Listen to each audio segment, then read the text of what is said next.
ऐतिहासिक नाम है। बुद्ध पाला में इसका नाम निग्रोधारम। निग्रोधारम ये पाली संस्कृत भाषा है।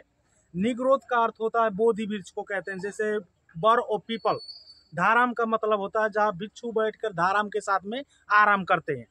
जैसे सिद्धार्थ जन्मे थे लुम्बिनी में, अपना जीवन 29 वर्ष तक दरबार में बिताया था, इधर से 6 किलोमीटर आगे तिलौरा कोट।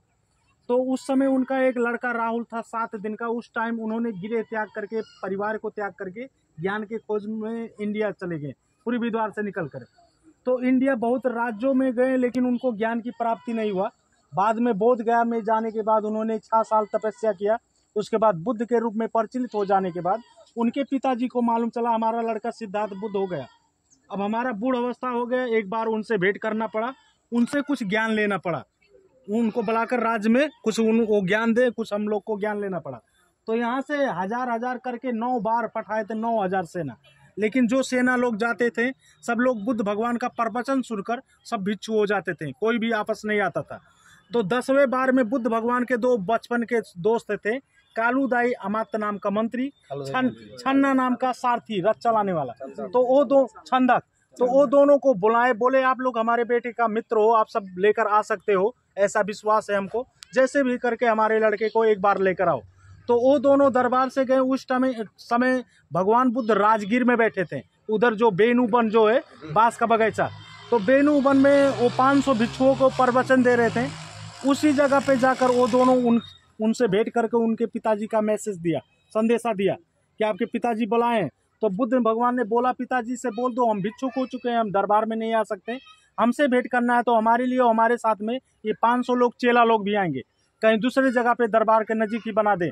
तो कालूदाई आकर और छन्नक आकर महाराजा शुद्धोधन जी को बुद्ध भगवान का मैसेज दिया, संदेशा दिया। तो बुद्ध महाराजा शुद्धोधन ने ये निग्रोधाराम स्थल में 500 भिक्षुओं के लिए और बुद्ध भगवान को स्वागत करने के लिए बुद्ध विहार बना दिया। ये नेपाल का पहला बुद्ध विहार। ये बन जाने के बाद यहाँ से संदेशा पठाया, वहाँ से भगवान बुद्ध आते समय 45 दिन लगा था पैदल यात्रा। जब उनकी छोटी माँ महाप्रजापति गौतमी जब वो सुन पाई कि हमारा लड़का सिद्धार्थ बुद्ध होकर आ रहा है, मैं अपने लड़के को क्या दान में दूं, तो उन्होंने एक चीवर बनाया। चीवर मालूम ना, गुरुजी जो लगाए अपने हाथों से ही, वो धागा भी अपने हाथों से बनाए, वो चीवर भी बनाए स्पेशल अपने लड़के के लिए। जब भगवान बुद्ध यहाँ पर आ पहुंचे तो उनके माता पिता, ये राज्य के लोग उनके स्वागत में आए, लेकिन उनकी वाइफ असोधरा नहीं आई थी। वो रिसाई हुई थी कि हमको बिन बताए ही, भेंट किए ही बिना चले गए, हम नहीं जाएंगे, उन्हें आना होगा दरबार में भेंट करने के लिए। तो उनके माता पिताजी उनका स्वागत किया। इसके पीछे अभी जाएंगे, एक स्तूपा है, तो वहाँ पर एक बोधि वृक्ष था, उसी के नीचे भगवान बुद्ध अपने 500 भिक्षुओं के साथ में जाकर बैठे।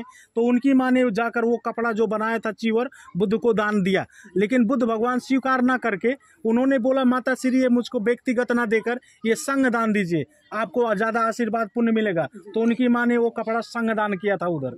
और ये देखिए ये ऊपर वाला जो गोला आकार का नहीं है, उसका नाम अष्टकोण स्तूपा है। अष्टकोण मतलब 8 कोना वाला, जहाँ बुद्ध भगवान ने अपने पिताजी से पहली बार भेंट किया।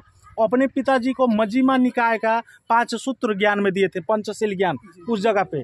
उसके बाद उनके माता पिताजी आपस दरबार चले गए। दूसरे दिन भगवान बुद्ध और उनके चेला लोग सब अपने राज्यों से मांग कर खा रहे थे।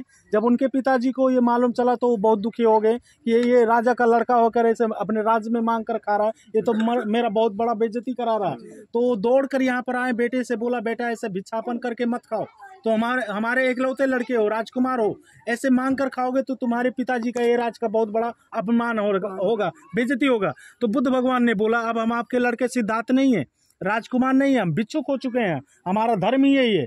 तो उनके पिताजी सबको इनवाइट किए, आइए पैलेस में, हम आप सबको दान देंगे भोजन, वहीं से जितना दिन रुकना है भोजन दान लेकर दरबार से खाइए। तो वो लोग भोजन दान लेने दरबार में गए, वहाँ पर जाकर भोजन दान लिया, भोजन खाया। उसके बाद जो भिक्षा पात्र होता है, मांगने वाला बर्तन, वो अपने भाई नंद को दिया, छोटी माँ का लड़का नंद को। उसके बाद अपनी वाइफ से वहीं पर भेंट किए। तो असोधरा भी उस समय एक साधारण रूप में सफ़ेद साड़ी लगाई हुई, कुछ श्रृंगार न की हुई बैठी हुई थी।